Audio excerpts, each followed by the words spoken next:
Mike D here from Lunkerville in the Lunkerville Lounge at ICAST 2013.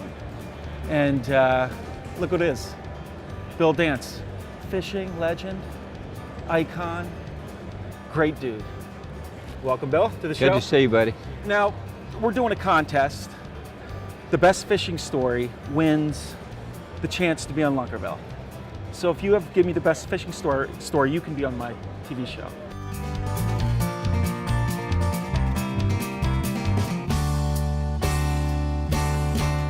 Well, you know, I think everybody's got a fishing story, but I can tell you one that my fondest fishing story is the fishing story that kick-started my career.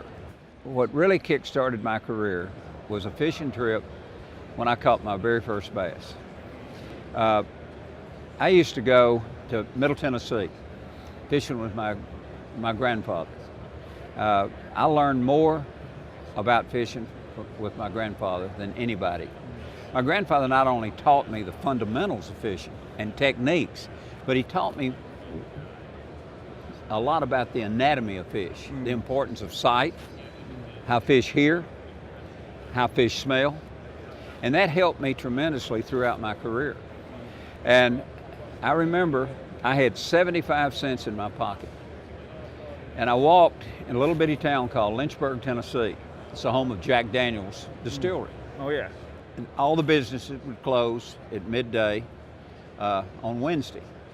And my grandfather and my grandmother, we would always go to the creek or to a small lake on Wednesday afternoon. And we'd go fishing on Sunday after church.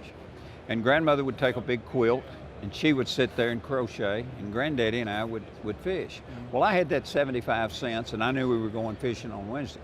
And I went down to the hardware store that sold sporting goods, and I bought my first fishing lure. It was an Arbogast jitterbug. Oh yeah. And that plug is still made today, and a very popular bait. You don't go in many sporting goods stores that you don't find that particular bait. That's a great lure. And I bought that plug, and we went to a lake called Cumberland Springs Lake, and it was a crystal clear body of water. Anyway, I took my jitterbug and my little metal rod and my little bait casting reel, and I walked down on a point about 50 yards through some bushes, and I was standing on the point, and I looked out, and I couldn't believe what I saw. I saw two bass swimming along together, one about 1.5 pounds and one about 2 pounds, and I thought, good night, the water was crystal clear. And got so excited, my heart was pounding, and I took the rod and I started making several false casts with it, and I made a pretty accurate cast. And I missed the target by about 20 feet. And that wasn't bad for me, you know. But what impressed me, when the bait hit the water, both fish stopped. And I thought, Granddaddy was right. Those fish heard that bait hit the water. And they just stopped momentarily. And I took and engaged, and not engaged the reel. Of course, we didn't have reels that engaged at that time. But I turned the handle and started moving the bait, and the you remember the sound of jitterbug, you know, and both fish turned. Well, I knew they heard the sound of that bait. It reinforced what Granddaddy had talked about. Fish can hear sound, and they were at least 20 feet away. They started moving in the direction of the bait, and I stopped the bait. Well, they stopped, and I started moving the bait again. Well, they moved within about 6 feet of the bait. I stopped the bait. They stopped. I started the bait. Well, this 2-pounder made a dash to the bait. Just about the time it got to the bait, I stopped it. He stopped. And I mean, it was the most impressive thing I'd ever seen in my life. I was about 7 years old. And to witness this, it was an experience. I mean, the biggest experience I'd ever seen.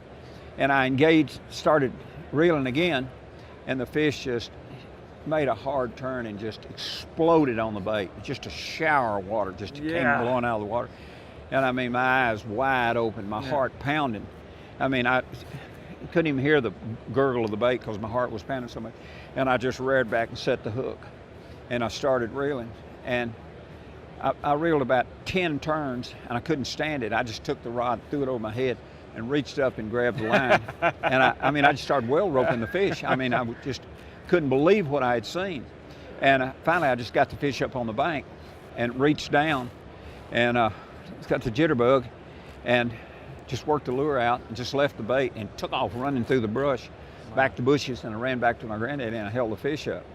And thinking, you know, what have I done here? I tricked this living creature into biting this phony piece of plastic that had a metal lip and these two treble hooks hanging on it. I lured him out of his world into mine. And I mean, to experience all this, you know, what my granddaddy had taught me about sound, sight, hearing, you know, and to capture this fish, I mean, it was the most, this fish, you know, thinking, it's 10 pounds, you know, I mean, it was the most remarkable thing, but it wasn't but about a 2-pound fish. I took the fish and we put it on the stringer and I ran back, got my rod and reel, and that kick-started Bill Dance's career. I mean, that was the most remarkable thing that I had ever seen, you know, 7 years old, and to see that and to capture that, it was just absolutely the most impressive thing that I've ever, and I have relived that moment.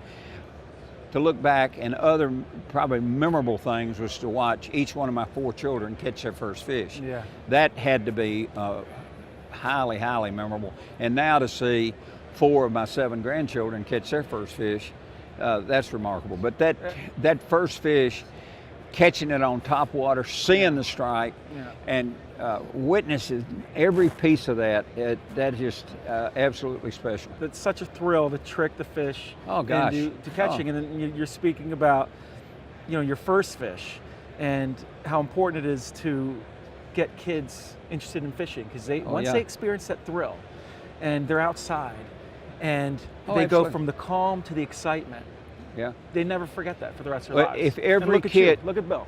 I mean, if every kid could experience what I went through, I mean, they never have a problem with that kid the rest of their life. And there's so many one-parent families, and they're wanting these parents. I hear parents all the time. They come up to me and they say, "How'd I do this? I don't know how to do this." And what you're doing, my hat's off to you.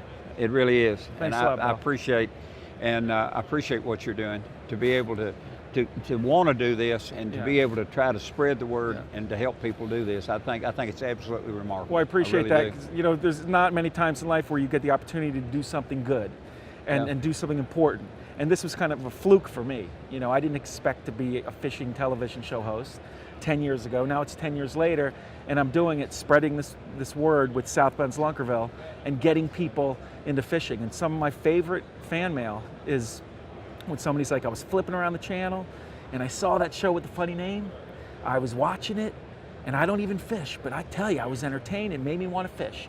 I go fishing now, and it's my favorite thing to do. It makes you know you're doing something right. Yeah.